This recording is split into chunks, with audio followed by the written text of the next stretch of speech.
Bon, alors, mon ami Kakos, I'd rather stay your friend because, bumps will arise, but the long view is what I love. So, time to readjust les pendules so that we have an understanding. So, first of all, I apologize for storming out and causing a scene. In your polite society, I know that's not nice, and even in not polite society, it's not nice. You were trying to share something, and I could have listened. I didn't have the patience that night. I came into your house down and out. I don't share all the shit that's happening in my life, but it's been rough. My business is tanking. With every year, I'm being priced out of my own neighborhood because I can't even pay the real estate tax. And it's great because I'm a homeowner, but also, I put in 200 grand of my own money into this house to turn it into a studio. So if I have to move out, I can't take that with me. So anyway, and also I was withdrawing on nicotine. So agitated in more ways than one. But, a few things I want to share, a few things that you did, that you've been doing, that I find mean or uncalled for or just not friendly. So I don't know why you always feel it necessary to tell the people that you introduced me to that I had a Confederate flag on my wall. I don't know what the purpose of that is. You know that it was meaningless because I don't think you've ever seen me act in a racist way. I don't think I don't think I've ever held those views. I've never acted on those views. I've never expressed those views. Perhaps when we were kids, I don't know, perhaps I was younger and more naive than I am now. But you didn't know it was a Confederate flag. You never said, dude, this is racist, take it down. Nobody said it. And I didn't because I didn't know that it was racist.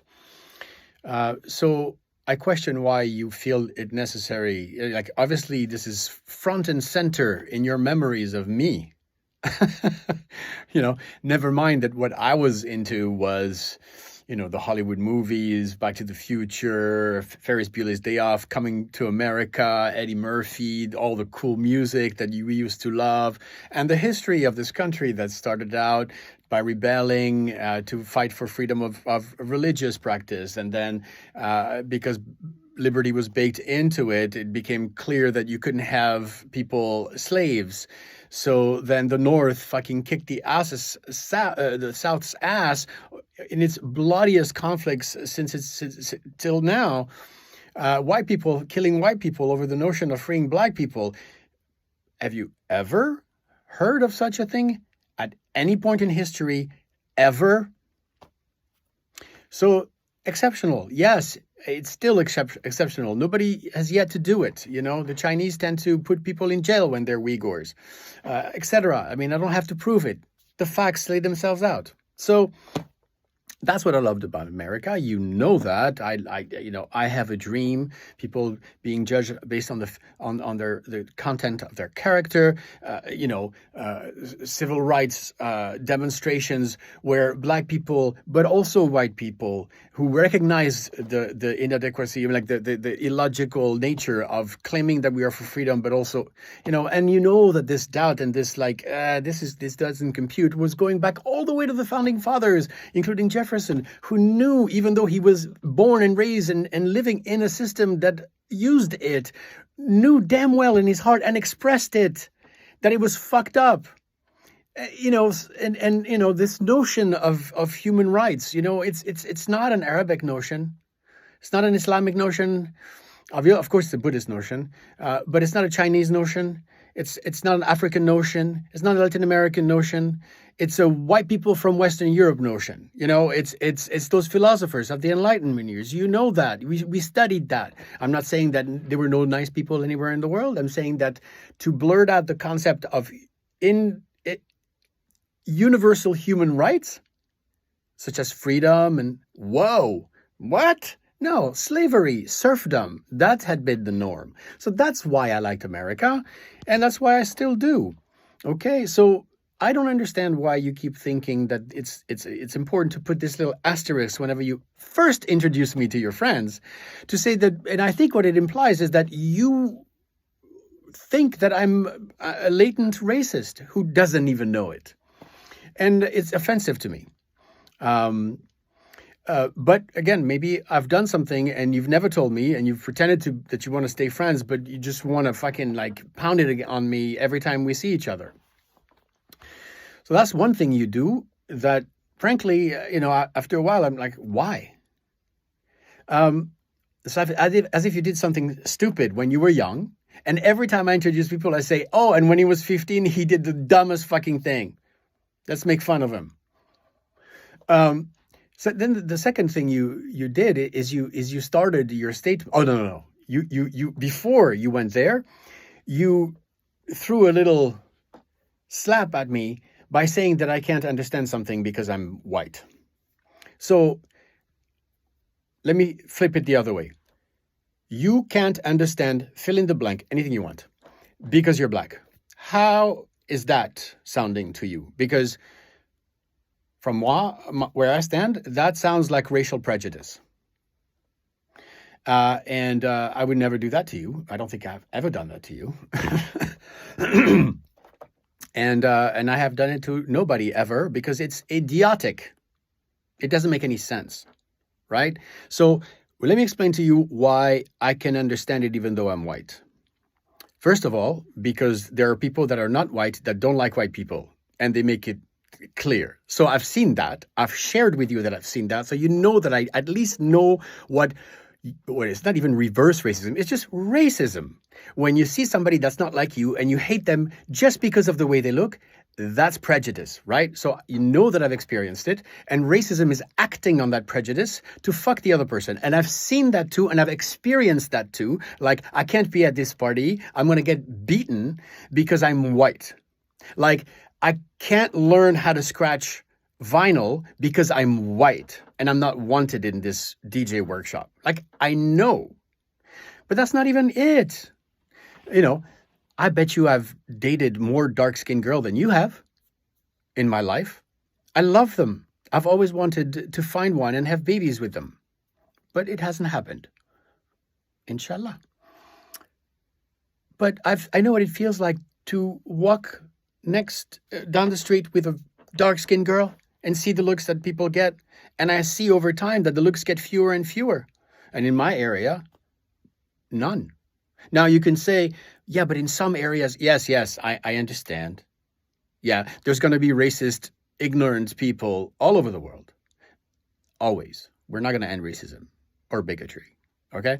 But just like if you go to the bumfuck nowhere in France or anywhere, you're going to see some retarded people. Right. But overall, yeah, I would say it's pretty cool. And now compared to before, and that was the 90s, which was not the 60s, but you have to recognize the progression. Otherwise you think there's none. So I can't understand because I'm white. Okay. So no, first, because I've experienced racism against me because I am white, because I have seen the reaction of others when I dated a really dark-skinned girl. And then, I married a Vietnamese. Now, tell you her great American story. She was born in Vietnam in Saigon in 1972, like us. And by 75, we lost U.S. So she was a boat people. You heard of boat people? Yes, that's what she was. Her, a newborn baby brother, her older sister. She was 5 when she came to this country, and or 3. So a few years as like refugees, eating shit and like living on under tents for years.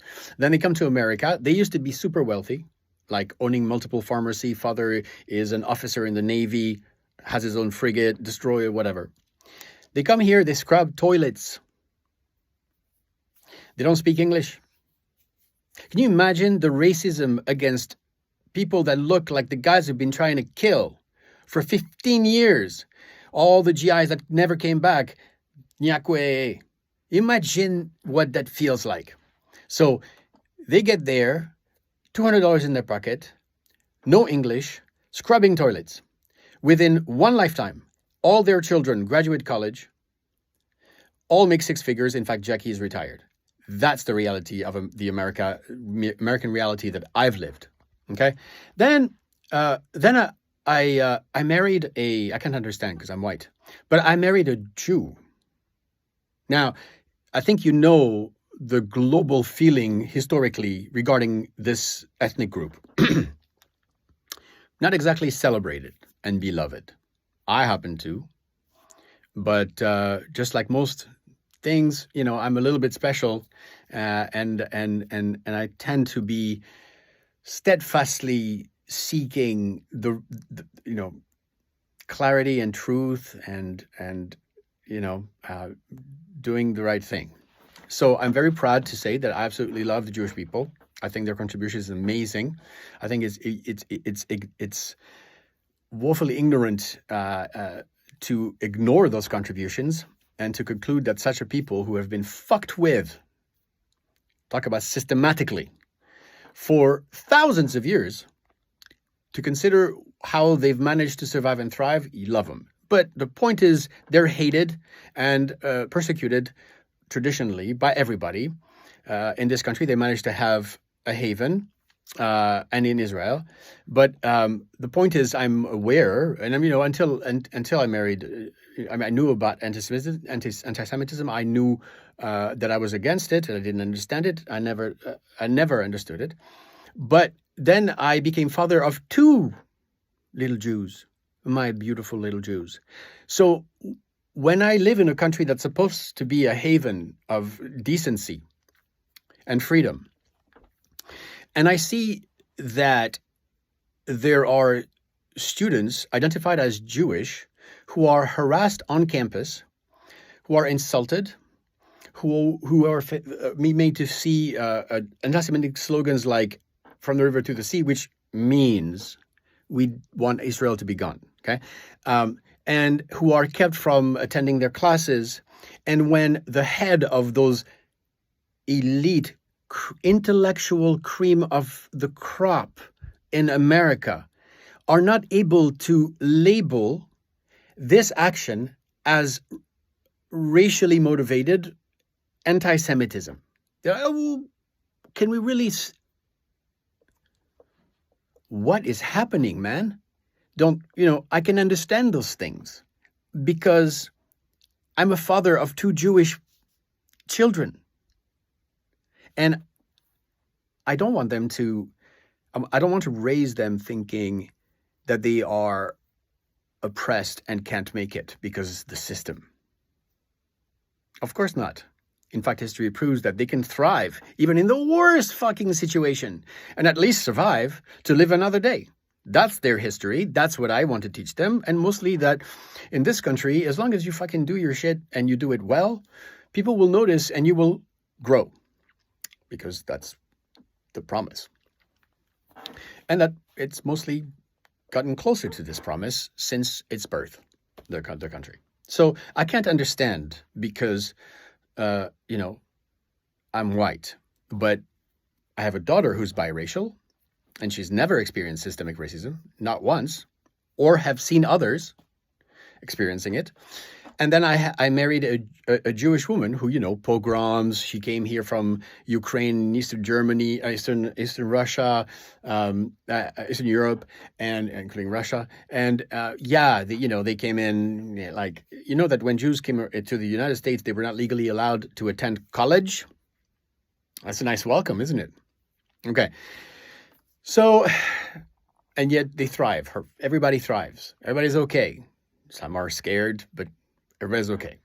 And then now I'm dating. So another success story. Now I'm dating a black woman. Let me tell you Nila's story. She came to life because a 45-year-old man screwed a 20-year-old or 19. Then once she got pregnant, left her never to be seen again. No financial contribution. I don't know that he recognized her reconnu, whatever. her daughter. Maybe he did, but never once in her life, financially, emotionally, physically. Okay, so she's raised by basically a teen mom. Maybe she was 20. Great start. Oh, and you're black too, because we're racist, right? So one drop rule. You're half black, but you're black because the system. Okay, got it. And then, but her mom is not particularly well educated. I don't think, she currently is retired in a trailer park, but good attitude, always moving forward, shrugging letting the bad stuff roll off her shoulder, and she raises Nila the best she can. And to this day, they're very attached, and now she has a relationship with her dad, and he's a strange fellow, but he's okay, and I'm glad that she's managed to resuscitate this relationship. But Nila goes to college, and she gets pregnant before graduating. She graduates with a big belly. So now we're talking about a barely graduated daughter of her teen mother, who herself is basically what a pattern, right? Statistically, where are we headed here? Not great, huh? But this is America. So since she has the same attitude as her mom, she says, well, and she just does her best. This times is hard. Food stamps, like fucking dire, man. And then, fast forward 20 years. She passed the bar 2 years ago by putting herself through law school. She's working for the ACC. She's a homeowner. She has a 20-year-old son who's very well adjusted, very independent, smart, decided not to go to college, but to learn a trade. He's learned, he's now a union member of a welding, he's a welder. And when he gets a contract, it's like $4,000 a week. So he's well on his way to become a homeowner himself, and has no debt because he never went to college. So pretty smart. So this is another great American success story from a non-white, which in my life, that's what I see, man. And then I'll tell you, I've never seen a human being in this country who does something well and has their act together, not improve their lot in the course of their lifetime. I have not seen it. Conversely, I've seen many white people flounder their potential and go from being promising to falling apart. Not saved by the system, neither the black people oppressed by the system. That's what I've observed, okay? Now, let me tell you about my story. I've experienced people who hate me because of who I am, and, it hurts. But also, fuck them, because they don't get to know this guy. And I'm pretty nice and cool, and I have lots of love to give, and jokes to tell and laughs to share. It's like, yeah, okay, whatever. I'm open to all, because there's a vast majority globally of assholes, and nice people come in all forms, and I want to catch as many of them as I can. It's the same policy for women. I can't believe some people will only like blonde women. Like, all women are beautiful, and I'm open to all of them, Same thing. So now my story. I'm a French dude.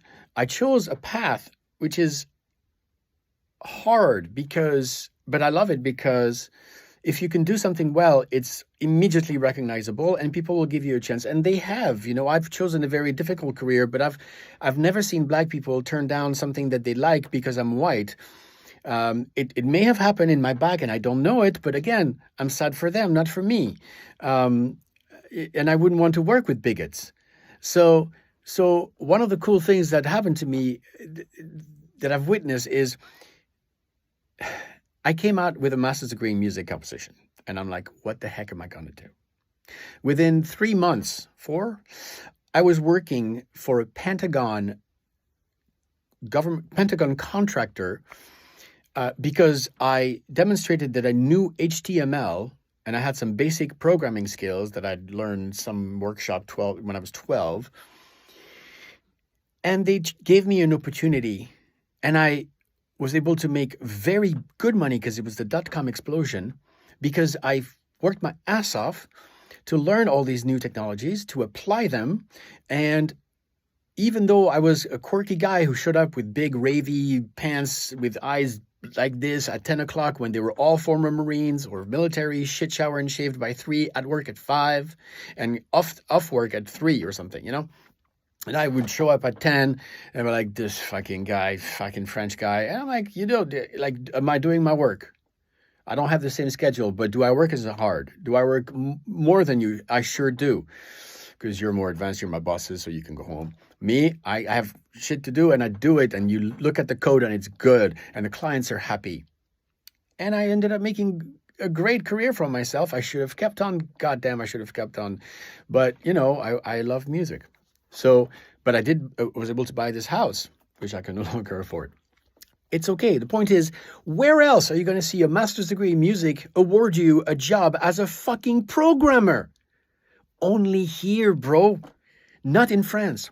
And you talk about Europe like it's better. Let's talk practically. How many world-class, world-famous legends in their field has Europe produced in any field combined versus the United States? Is there a world-famous Neil deGrasse Tyson, a black astrophysicist anywhere in Europe? No. Is there any in terms of like stardom, is there any actor in Europe that's black that has made it as well internationally as even the least successful Hollywood black actor? No. The best we got in France is what? Omar Sy.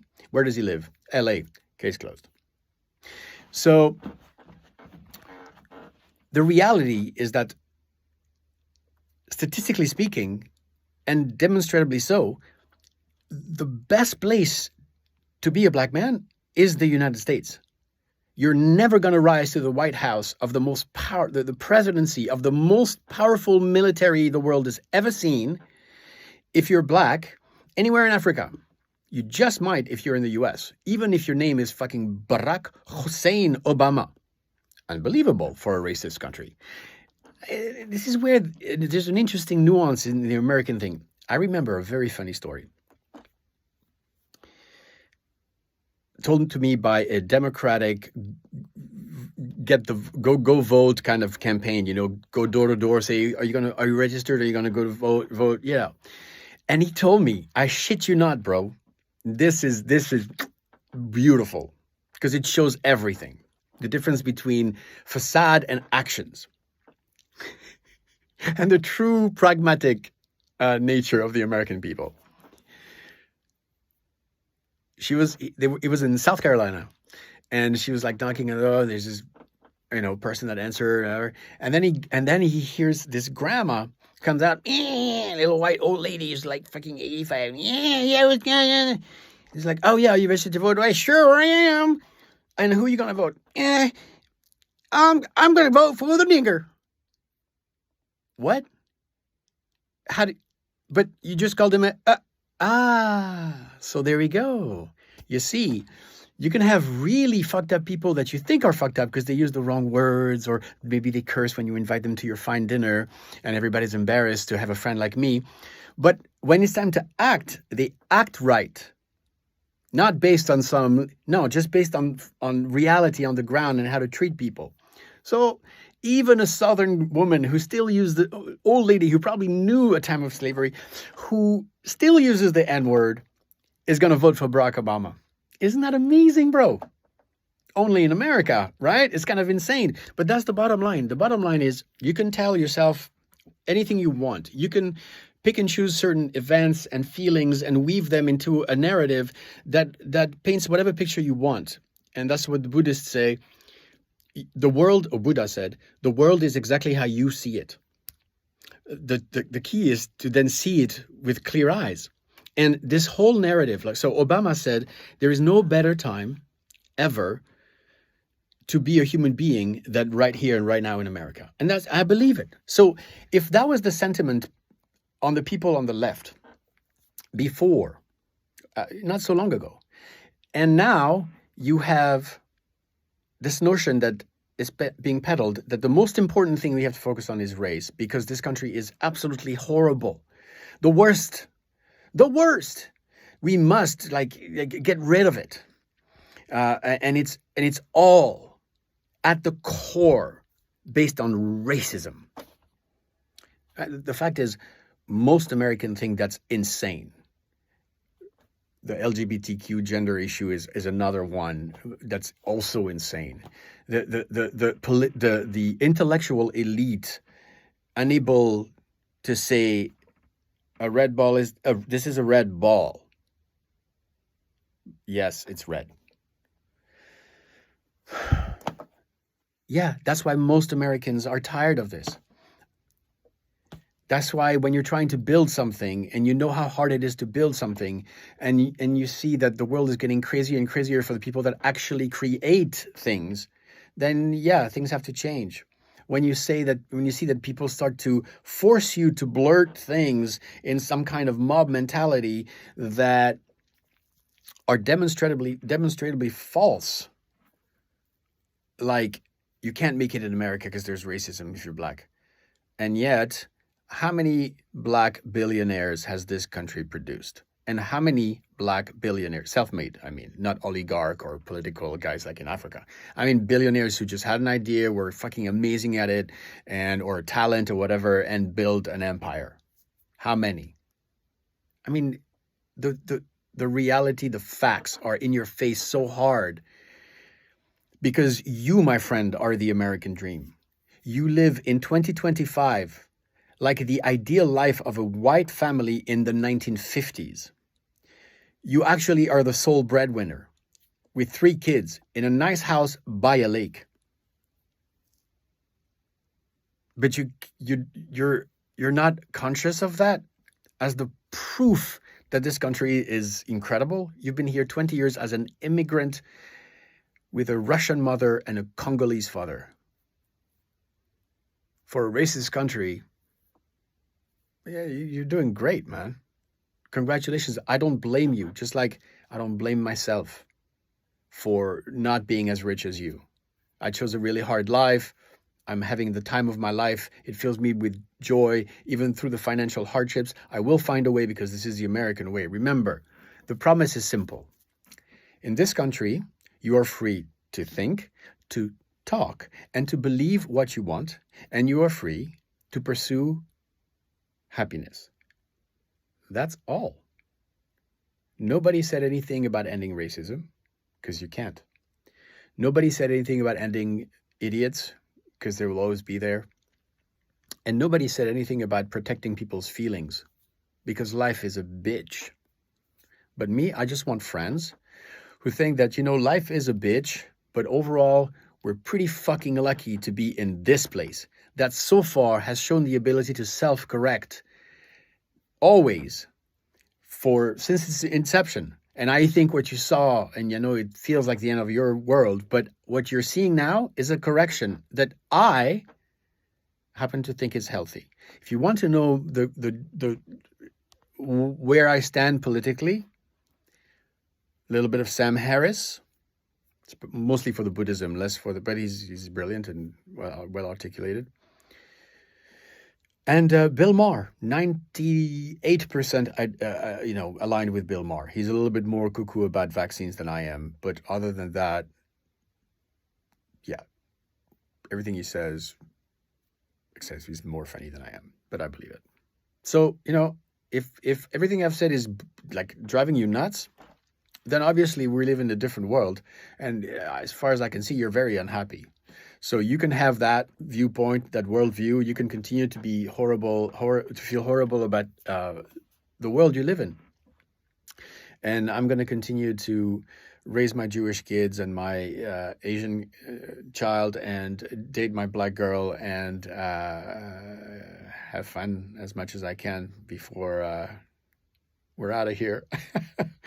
Okay, I love you. I hope you forgive me for bursting out at your place, but I don't want to hear systemic racism. Systemic racism is Jim Crow laws. We don't have that. We have the opposite laws, where you can take people to the Supreme Court and win. And we don't have apartheid. We have a black man president elected by people who call him the N-word. This is America. It's fucking insane, but it's amazingly beautiful, and I love to be in it. And I feel very lucky to have you so close to me in this country. So stop talking about negative shit and let's do fun stuff together. Make memories. Go hiking or something. I don't know. I'm broke, but we can do simple things. Pickleball, shit.